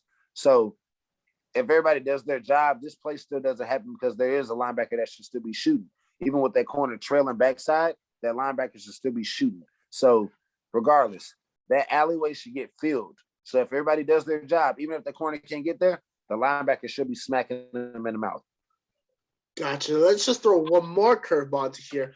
We've seen it last year against with the Browns against the Packers. What some teams will do, we'll just use this formation, is when they run that screen, they'll send the running back out to the flat where the ball is going, and they'll run a little lateral. If the quarterback comes out this way, there should be a pocket for the running back to take the ball and head upfield. Is there any defensive scheme or plan you have for your quarterbacks to remain disciplined or to remain calm in a situation that's developing as quickly as that? In a situation like that, the only thing that you can do is play smart football. You don't give up the big play, and you just go ahead and let the running back. I'm pretty sure it's a scenario where the running back's catching the ball out the backfield. Yeah, so screen passing we've been talking about, right? But but instead of him be a blocker or anything like that, he'll run out to the flat and then he'll catch the lateral from the receiver. And once he catches the lateral, he'll try and head upfield. Yeah. So with that situation, bro, all you can do is don't give up the big play. I would probably, if we're in this defense right here, like I said, we're in a cover 2 look. So he's already sitting at 5 yards. So I would just say play your responsibility. Just sit at 5. That wheel route is I would call it a wheel route. It's going to come right to you. It's literally going to come right to you. And when it comes right to you, the quarterback is going to make that his first read because that's the hot read. He's going to get the snap, back up. He's going to lob that wheel route right over to the running back. And what you should be doing is one of 2 things. You should be smacking them in the mouth, and they should be carrying them off on a stretcher, or you should be catching that ball going the other way up the sideline and doing the dance in the end zone. One of them 2 things. Gotcha. So we're going to talk about that wheel route later. This was more of if this receiver was to catch the ball, and I apologize if I'm not being clear. This receiver was to catch the ball on the screen, right? They're upfield blocking, right? But as the linebackers come down this way, can you see my mouse? As the linebackers come down this way, when this running back runs into the flat, and this receiver cuts back this way, he's going to actually pitch the ball backwards lateral to the right. You see what I'm saying now? Yeah, like the hook and ladder. Yeah, exactly. So is there anything that you can do as a defense or the situation, or how do you as a quarterback defend that? There's nothing you can do for that, bro. Like, that's just football. That's that's that backyard bull crap. You can't do nothing, bro. You can't. That's just, yeah. If they gonna get one, that's how they gonna get it, right there. Gotcha. So obviously we went through a lot of different formations, 5 formations, but a lot more in football. A lot of different options the offense can run out of said formations. With that being said, how important is film study in order to prepare for a game? Film study is crucial, man. You cannot know what another team is going to be doing, bro. You can't be successful as a player if you don't know what they're doing. So it's really big on you, high school, college, professional, whatever. Those that made it into the professional world, they've been students of the game. They've watched film. Like, you didn't make it into the NFL without watching film. I can almost guarantee that. Because how did you know every week what everybody was going to be doing? You were not just the most pure athlete and got out there and just didn't know. What film did you watch on the team the week before? How well did you study, and what type of notes did you take? Gotcha. Yeah, so just another reminder for all those young athletes out there. Film study, taking notes, that's crucial to your development and to you succeeding on the football field. I remember when I played cornerback, safety for Coach Kevin Thomason, bro, at Texas College. And this man here made us take a test every week. The game was on Saturday. We took a test on Thursday. If we did not take that test, if we did not pass that test, we did not play in that game. And it was a test over formations. If they come out in this, I want you to draw up where my corners and my safety is going to be at. You had 10 questions, and you go in there. He said, all right, my test starts. Everybody classes is over at 3 o'clock. My test starts at 3:30. Y'all better all be down here by 3:30. And as you walking in, he's putting a piece of paper in your hand, and it's the test. And you get a pencil or a pen, write everything out, take it in there to him. He'll grade it, look at it. All right, yeah, it better be right. Yeah, it better be right. Yeah, like that's really helped me, bro. That stuff like that, bro, like that really helped me. Like be just a student because it's like, okay, you gotta know for the test. Well, yeah, I mean, you just dropped a whole bunch of knowledge on me, but we've focused on the classroom portion. Let's talk about you on the field. We're gonna transition to some of your film and kind of go over that and let's see what you were thinking, your mindset. So this is right here. You're playing defense. This is an 8-man football. You are out here as the cornerback, and we are gonna play this. So as you can see, let's get from the snap of the ball. So halfback is flaring out to the left-hand side, the strong side of the formation. You're backing off the receiver. What are you thinking at this moment? Well, so we had actually did this a couple of times in practice. And he said, hey, listen, Zim, anytime that they have two stationary receivers and the back flares out, I want you to sink. I said, okay, cool. But can I still do me? He said, yeah. So this is what happened. The running back flares. I see that. So that's why I started to back off from my press technique to get into a back pedal or at least get to a landmark where I can sit to where I can have that quarterback think, okay, he's about to bail at least deeper than 5 or 10 yards. So I wanted him to just put the ball in the air basically like he did. But going through the progression, I'm backing off right here because I see that running back flaring out. Gotcha. So he back off, he flares. So we see the beginning of the play. He's running a wheel route. Receivers are heading out. You are going into your zone. What do you think at this point once you see this all happening? I'm making sure I'm thinking in front of me right now. And I'm just trying to make sure I read my two routes that I have in front of me, trying to make sure I don't let anything behind me or cross my face that doesn't need to cross my face. Gotcha. And are you reading the quarterback's eyes at all? No, nope. I'm watching my two receivers.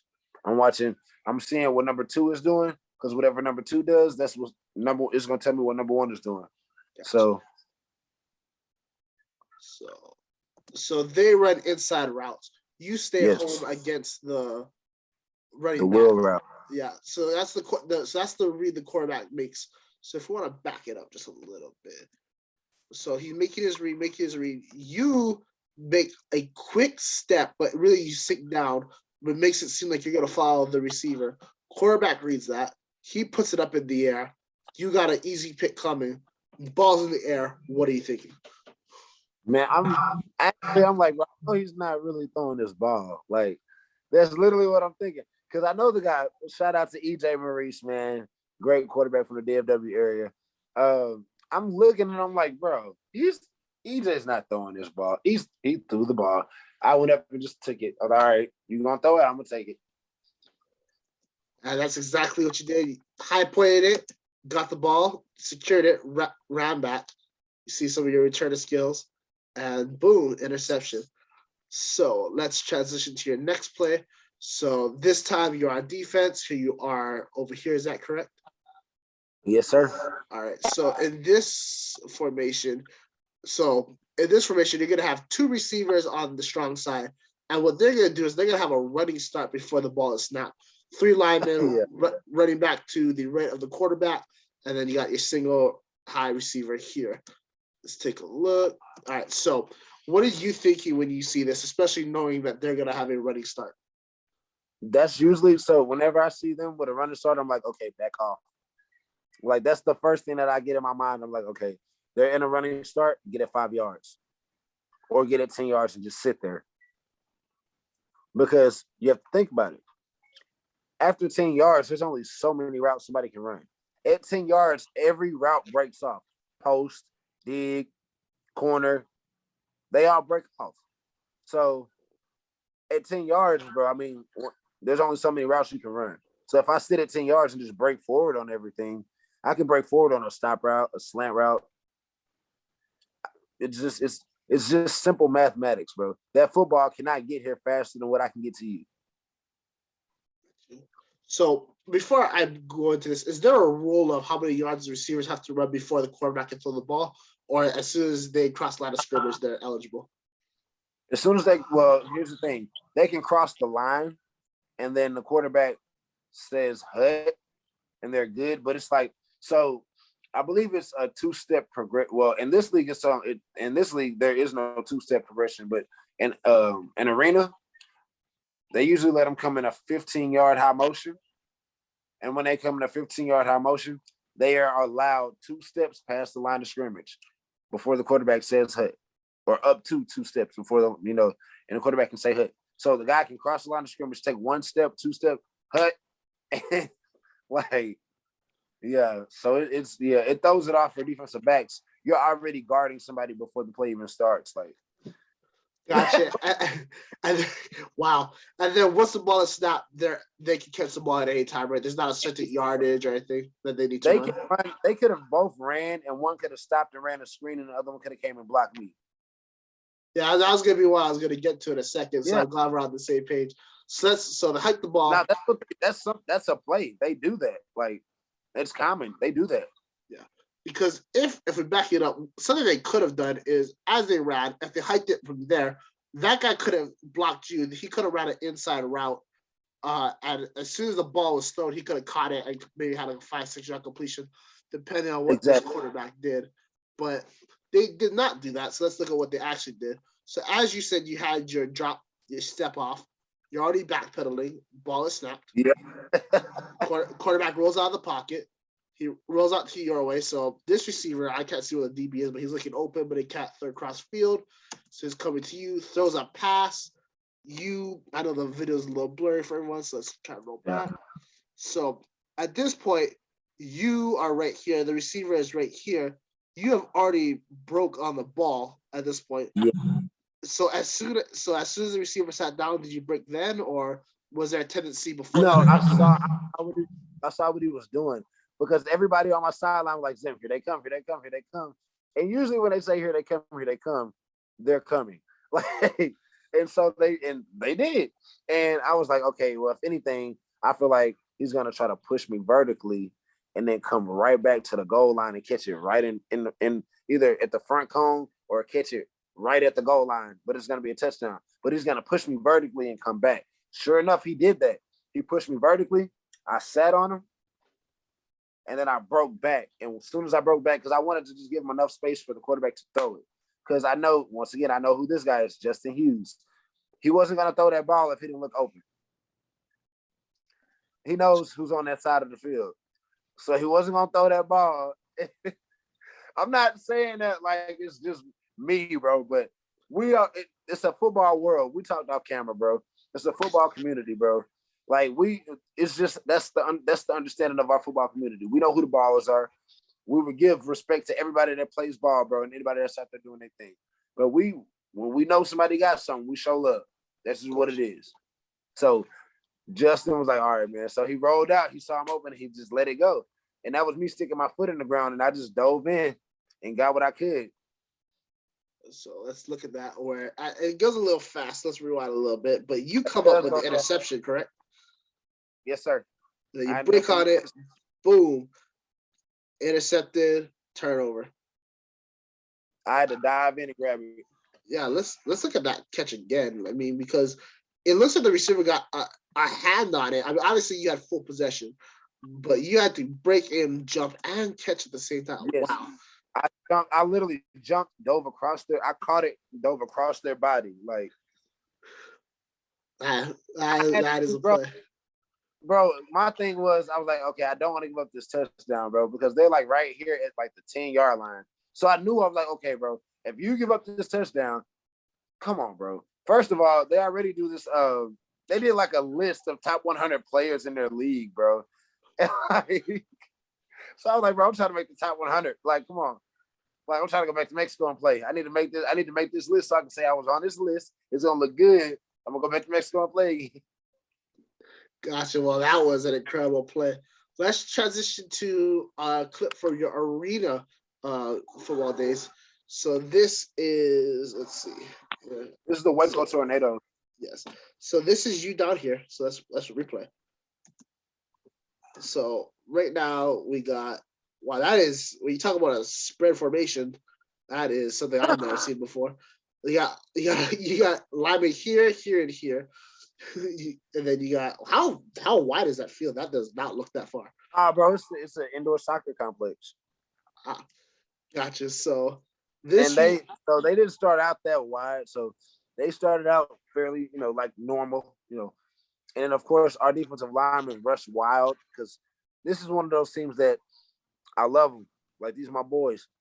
But we don't get a chance to practice like that. We just play ball. Like, funny story. We just won a championship without any practice because we've been playing together for 3 years. So it's like, okay, we just expect everybody to go hard for each other, and then we know kind of what each other has. So we just kind of play off each other. Like, but right here. Yeah, so you're right down here. You look like you're in a zone coverage right now. The receiver is coming over the middle of the field. Quarterback obviously has eyes on him. This defender right here is picking up the running back coming out of the backfield. He throws the ball, and you make a play. So let's talk about breaking on that receiver. Did you just break because he was in your zone, or what happened? No, I saw him coming across the field, but I couldn't go get him because I couldn't leave my zone. So I had to wait for him to come closer to me. Once I seen the ball thrown or about to be thrown, I just attacked. And that's pretty much me meeting him in the middle of the field. I just broke the pass up. I was trying to take it off of his hands, but I ended up grabbing his shoulder pads and yanking him down. So when I had his shoulder pads, I was like, bro, you might as well finish the play and just yank him down. So I just yanked him down. Like, hey, can't take any precautions. Clean play. Yeah, exactly. Nope. Hey, that ball was in the air for a second, so you never know. Hey, and that's a stat. I don't need that. Nah, man.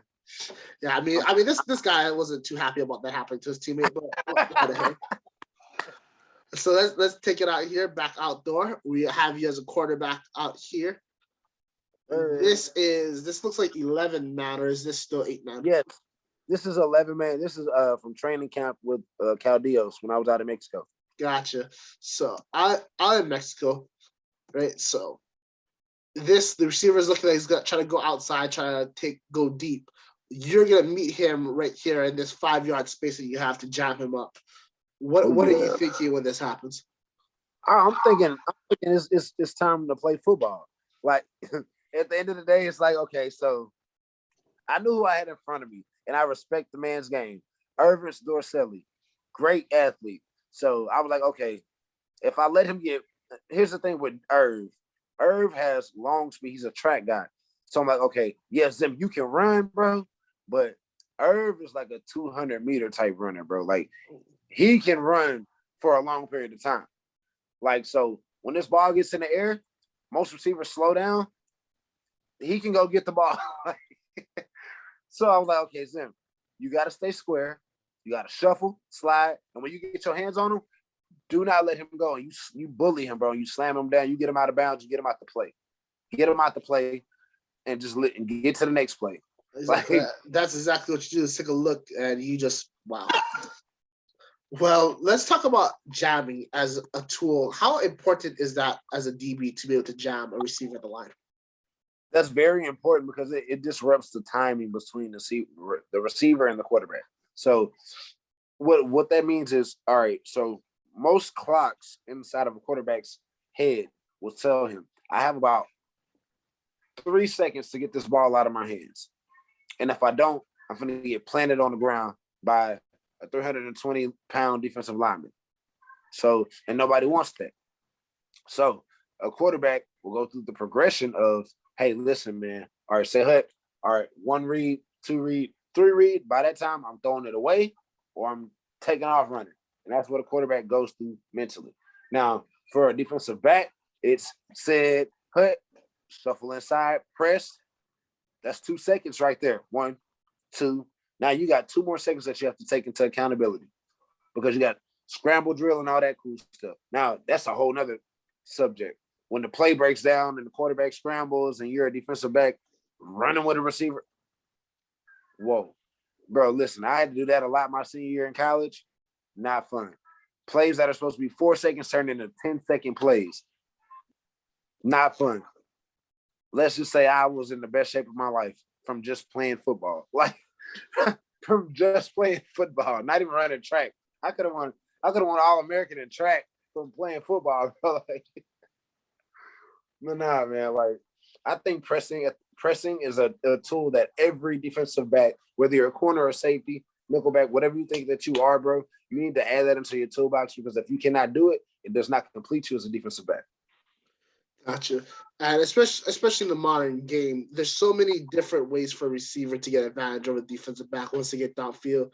Obviously, your normal route running and catching, but also the penalties of defensive pass interference, defensive holding.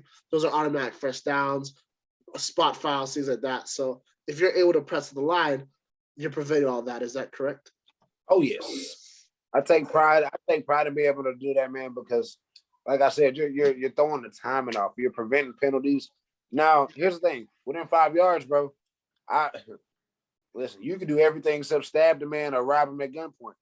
Like, you can do everything except that. Like, it's a physical fight at 5 yards if you want to do that, bro.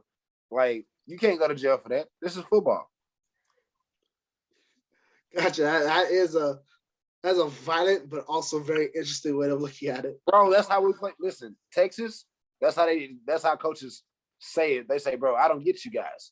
You guys are pansies. I don't get it. We're like, what's wrong, coach? You guys are soft. I don't get it. This is the only sport that I know I can physically go out and abuse a man and not go to jail for it. I don't understand. I get to go be violent and I don't get handcuffed. I don't go to jail. I'm like, who am I playing for again? Hey, bro. So that's one way to look at it. I don't know what's happening down here, but we're going to ignore that. You're on defense over here. We're going to talk about some of your coverage skills on this play. So I'm up at the top. So here we go. I start wearing a cover 3 look and like a press bell. Mm-hmm. And so all I do is at the line, instead of jamming them, I just open up, pop him one time, and then bail out and just run on top of his route the whole way. I knew that's where the ball was going, so I really should have caught the interception, but I played trail technique, and I let him get ahead, and then I caught up, broke the pass up, ripped. I opposite-handed it. So I backside, I put my hand on his back, and then I ripped through with the opposite hand. So if we want to take a look at that real quick, go through that hand on the back, and then hand on the back right there. Receiver's going to turn his head, ball is right there, and then you're going to make deflection right there. So this is going to be the final clip of the film. So we've talked about your coverage skills. We talked about jabbing at the line. What are some of the criticisms made on the modern cornerback is that they're not physical. One of the big things said on one of the greatest of all time with Deion Sanders was that he never liked to tackle. There's a lot of quarterbacks that people like to say they like to hit, they like to tackle.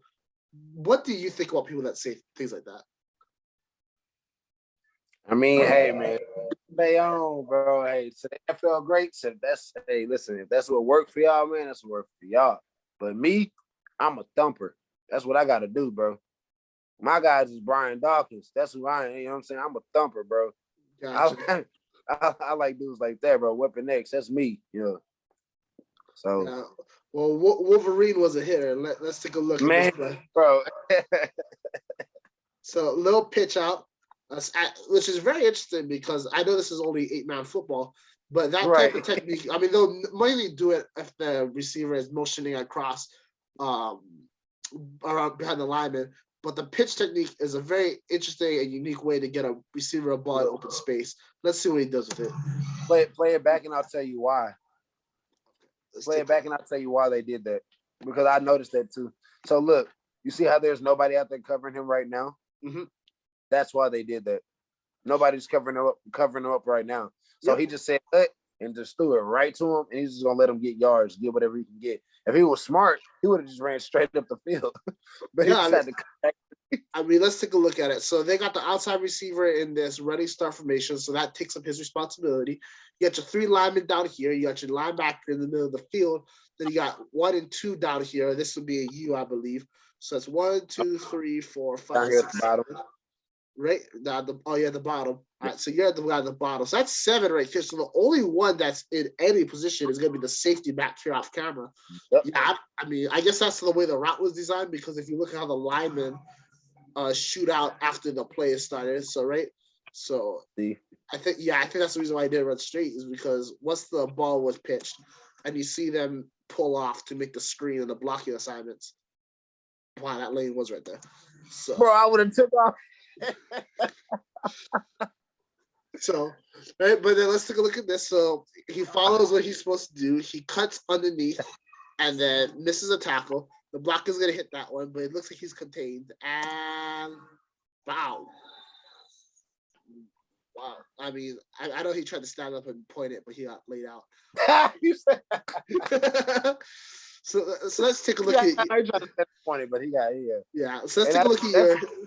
What's up? That's one of those where when I put it on social media, I'm like, hey, make sure y'all cut the volume up on this one, bro. See. Yeah, that was a violent but technically solid hit. But let's go through your technique right now.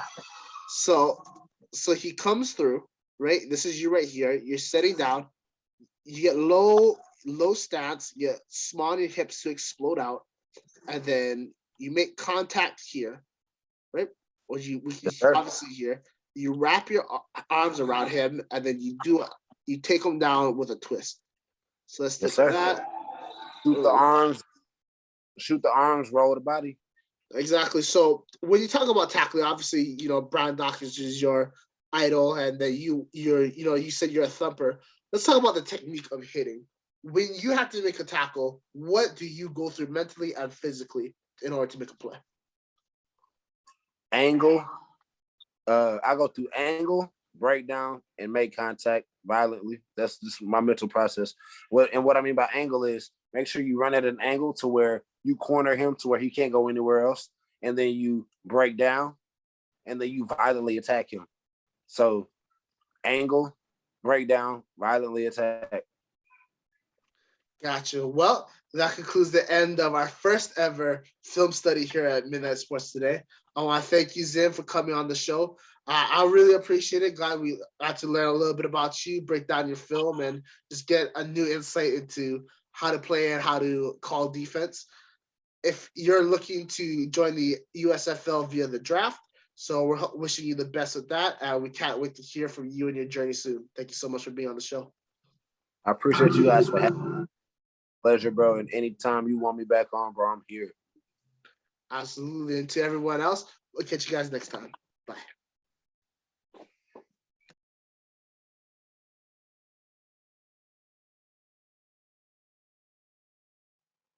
Hello, everyone. Once again, we'd like to say thank you to Zimbalist Williams for coming on the show. We wish him the best of luck in his future endeavors. And if you want to follow his journey to the USFL, you can click on his Twitter at below. We're going to have it right in the bio. If you'd like to support us, you can click that subscribe button. Get our subscribers up, helps us out as an organization, and we want to continue to give you guys the best content that we can. If you'd like to follow us on Twitter, our @ is MNS Today. Once again, that's @ MNS Today. Thank you guys so much for listening. We'll catch you guys next time.